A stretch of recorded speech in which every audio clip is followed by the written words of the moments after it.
have these. I got a little obsessed with mine. In fact, I got a little obsessed with all my stuff. Have you ever wondered where all the stuff we buy comes from and where it goes when we throw it out? I couldn't stop wondering about that, so I looked it up. And what the textbook said is that stuff moves through a system from extraction to production to distribution to consumption to disposal. All together, it's called the materials economy. Well, I looked into it a little bit more. In fact, I spent 10 years traveling the world, tracking where our stuff comes from and where it goes. And you know what I found out? That is not the whole story. There is a lot missing from this explanation. For one thing, this system looks like it's fine. No problem.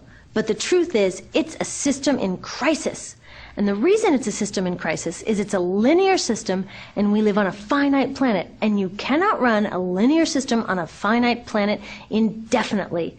Every step along the way, this system is interacting with the real world. In real life, it's not happening on a blank white page.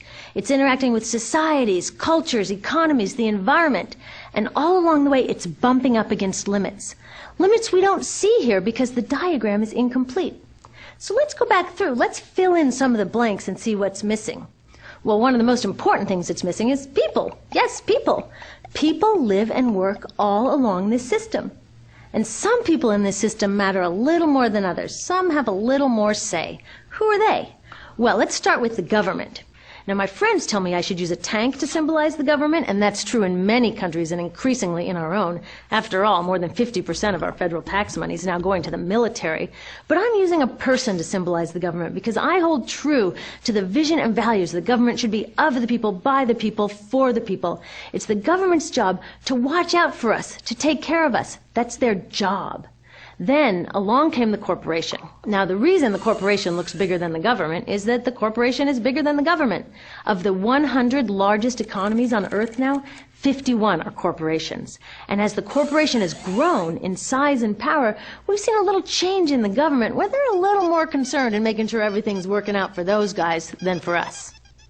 Okay, so let's see what else is missing from this picture. We'll start with extraction, which is a fancy word for natural resource exploitation, which is a fancy word for trashing the planet. What this looks like is we chop down the trees, we blow up mountains to get the metals inside, we use up all the water, and we wipe out the animals. So here we are running up against our first limit. We are running out of resources. We are using too much stuff. Now, I know this can be hard to hear, but it's the truth, so we've got to deal with it. In the past 3 decades alone, 1/3 of the planet's natural resource space has been consumed. Gone.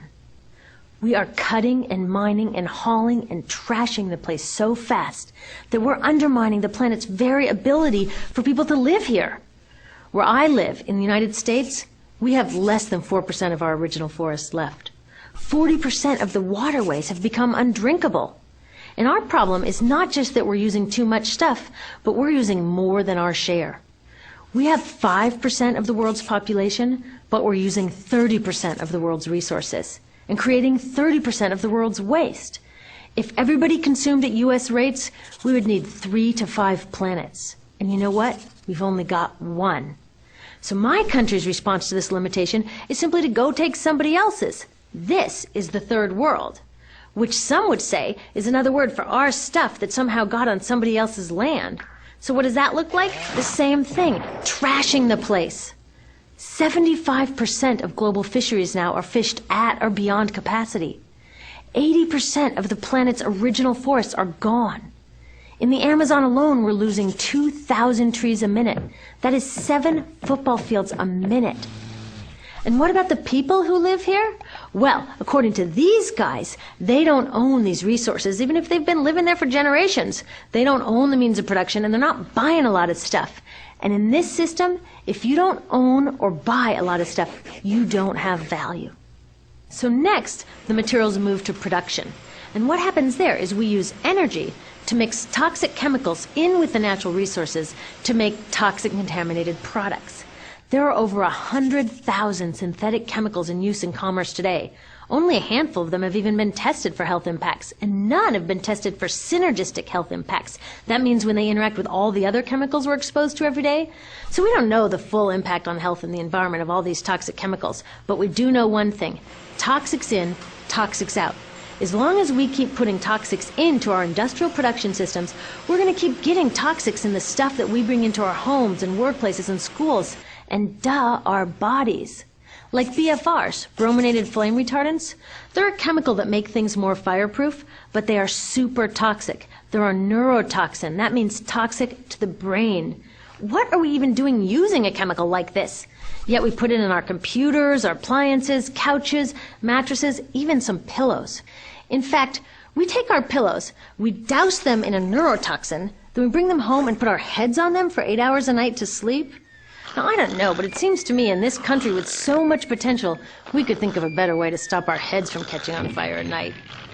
Now, these toxics build up the food chain and concentrate in our bodies. Do you know what is the food at the top of the food chain with the highest level of many toxic contaminants? Human breast milk. That means that we've reached a point where the smallest members of our societies, our babies, are getting the highest lifetime dose of toxic chemicals from breastfeeding from their mothers. Is that not an incredible violation? Breastfeeding must be the most fundamental human act of nurturing. It should be sacred and safe. Now, breastfeeding is still best, and mothers should definitely keep breastfeeding, but we should protect it. They should protect it. I thought they were looking out for us. And of course, the people who bear the biggest brunt of these toxic chemicals are the factory workers, many of whom are women of reproductive age. They're working with reproductive toxins, carcinogens, and more. Now I ask you, what kind of woman of reproductive age would work in a job exposed to reproductive toxins except for a woman with no other option? And that's one of the beauties of this system. The erosion of local environments and economies here ensures a constant supply of people with no other option. Globally, 200,000 people a day are moving from environments that have sustained them for generations into cities, many to live in slums, looking for work, no matter how toxic that work may be. So you see, it's not just resources that are wasted along this system, but people too.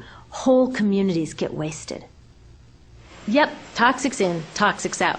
A lot of the toxics leave the factories in products, but even more leave as byproducts or pollution. And it's a lot of pollution. In the U.S., our industry admits to releasing over 4 billion pounds of toxic chemicals a year. And it's probably a lot more because that's only what they admit.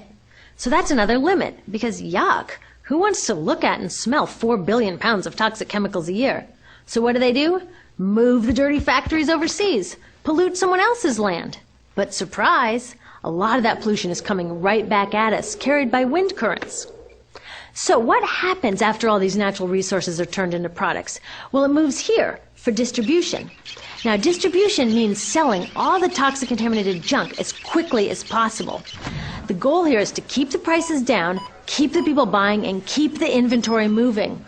How do they keep the prices down? Well, they don't pay the store workers very much, and they skimp on health insurance every time they can. It's all about externalizing the costs. What that means is that the real costs of making stuff aren't captured in the price. In other words, we aren't paying for the stuff we buy. I was thinking about this the other day. I was walking to work and I wanted to listen to the news, so I popped into a Radio Shack to buy a radio. I found this cute little green radio for $4.99. I was standing there in line to buy this thing, and I was thinking, how could $4.99 possibly capture the cost of making this radio and getting it into my hands? The metal was probably mined in South Africa. The petroleum was probably drilled in Iraq. The plastics were probably produced in China. And maybe the whole thing was assembled by some 15-year-old in a maquiladora in Mexico. $4.99 wouldn't even pay the rent for the shelf space it occupied until I came along, let alone part of the staff guy's salary who helped me pick it out, or the multiple ocean cruises and truck rides pieces of this radio went on. That's how I realized I didn't pay for the radio. So who did pay? Well, these people paid with the loss of their natural resource space. These people paid with the loss of their clean air, with increasing asthma and cancer rates. Kids in the Congo paid with their future. 30% of the kids in part of the Congo have dropped out of school to mine coltan, a metal we need for our cheap and disposable electronics. These people even paid by having to cover their own health insurance. All along this system, people pitched in so I could get this radio for $4.99. And none of these contributions are recorded in any accounts book. That's what I mean by the company owners externalize the true costs of